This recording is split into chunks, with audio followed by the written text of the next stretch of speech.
جی وعلیکم السلام ورحمۃ اللہ. بھائی کہتے ہیں جی کہ تین آدمی ایسے ہیں جن کی طرف اللہ نہیں دیکھا تھا قیامت کے دن ہے. ایک جو اپنی شلوار اپنا تہمت ٹخنوں سے نیچے رکھتا ہے، جو جھوٹ بول کر مال بیچتا ہے اور جو احسان کر کے جتلاتا ہے. محترم بھائی یہ جو ہے نا جھوٹ بول کر مال بیچتا نہیں ہے، جھوٹی قسمیں کھا کے مال بیچتا ہے.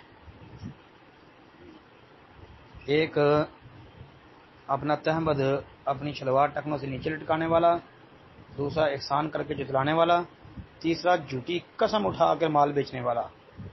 یہ ٹھیک ہے، حدیث صحیح ہے جی، بالکل صحیح حدیث ہے، ثابت ہے جی انشاءاللہ. یہ آپ کو حدیث انشاءاللہ مل جائے گی. صحیح مسلم دیکھ لیں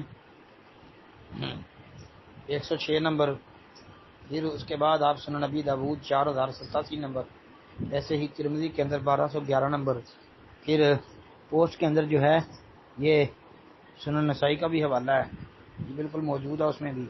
ابن ماجہ دیکھ لیں، ٹھیک ہے، ثابت روایت. السلام علیکم ورحمۃ اللہ.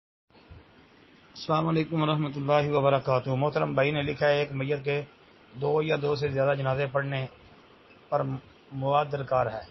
محترم بھائی صحیح بخاری دیکھ لیں. ایک تو نبی علیہ الصلوۃ والسلام نے احد کے شہداء پر جنازہ پڑھا. جب احد کے شہداء کو قبر میں رکھ رہے تھے تو دوسری دفعہ نبی علیہ السلام نے احد کے شہداء کا جنازہ 8 سال بعد پڑھا. صحیح بخاری کے اندر دیکھ لیں. 8 سال بعد پھر نبی علیہ الصلوۃ والسلام نے شہید احد پر جنازہ پڑھا. تو پتہ چلا ایک میت کا ایک سے زیادہ دفعہ جنازہ پڑھنا یہ درست ہے اور جائز ہے. السلام علیکم ورحمۃ اللہ.